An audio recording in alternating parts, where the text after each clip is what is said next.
Hello, welcome to my review of Good Will Hunting, but before I get into it, I have to say a spoiler alert. So consider yourselves warned on all things spoilers for Good Will Hunting. Second thing I want to say is don't be afraid to subscribe if you enjoy this review and want to see more videos like this and get notified every time I put up a new video. With that being said, let's get into it. So Good Will Hunting, directed by Gus Van Sant, came out in 1997, the year I was born in. Is it good? Yes, it's good, and I very much enjoyed the hyper realism in this movie.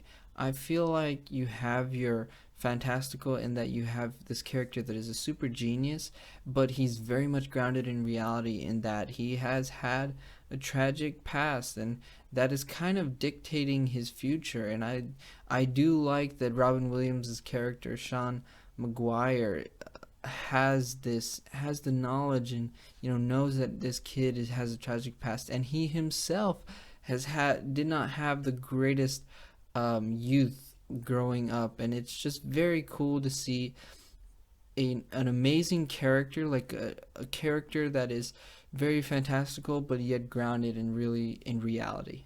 I feel like the theme, to me at least, of this movie is to open up, because like a lot of people in this movie do open up and tell what they're thinking and what their thoughts are to other people. Not only in towards the end does Will Hunting open up to Robin Williams, Sean McGuire, about himself and his past and what's going on, but also Ben Affleck's character of Chucky, Will's friend, he opens up to Will about, hey, look, you got to do this, man. We all, like, I would kill to be as smart as you. I would kill to have that kind of ability.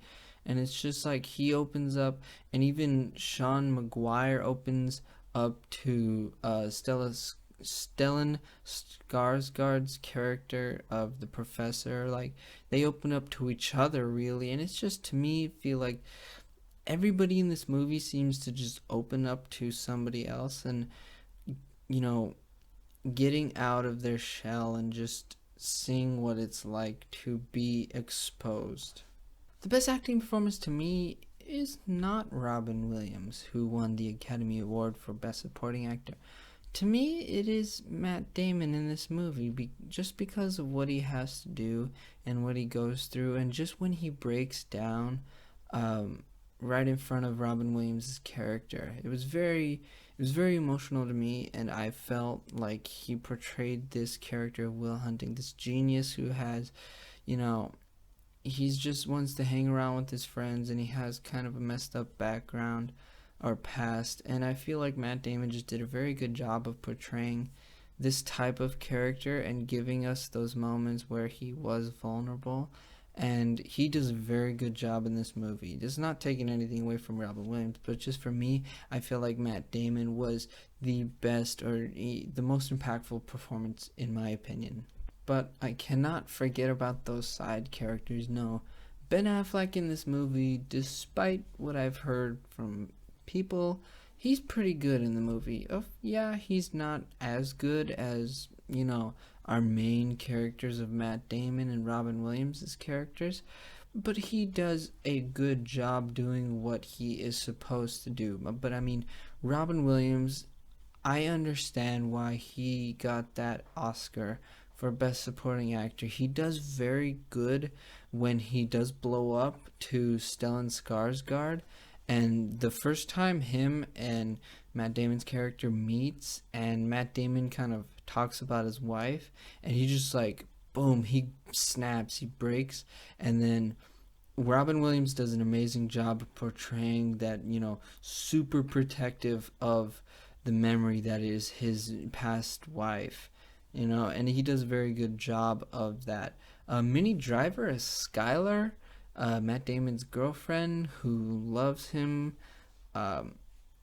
she does an amazing job in this movie. And I know Yeah, you could say that, yeah, she just cries like half the movie, but no, it's the stuff when she wasn't crying. It's the stuff when they were out on their dates and they were having fun. I legitimately felt like she had fun with this character and that she enjoyed being around Matt Damon's character and that she loved him towards the end. I felt what I was supposed to feel, and I feel like Minnie Driver did a very good job in this role. Casey Affleck is very he's pretty good in the role. I feel like um, all of Matt Damon's friends, they're kind of all the same person or the same type of character, just that, Boston kind of louder people, rowdy bunch, but they all do a good job. And Cole Hauser, the redhead friend, he does a good job too. I think one of the cooler scenes was when they give him the car, and then they were just like, "Here's your car. We kind of scrapped it together, but it's a good car. It'll run." And I was just like, I was chuckling all throughout um, that scene. It was just like those characters are pretty good. They're good as his friends, the friends that maybe aren't, the ones he should be hanging around with all the time because they kind of get him in trouble. My verdict on this movie is a very hard watch. For me, this movie is really, really good, and the performances in it are really good, and pretty much everything about the movie is really good. But for me, after watching it, I didn't want to go back and watch it again.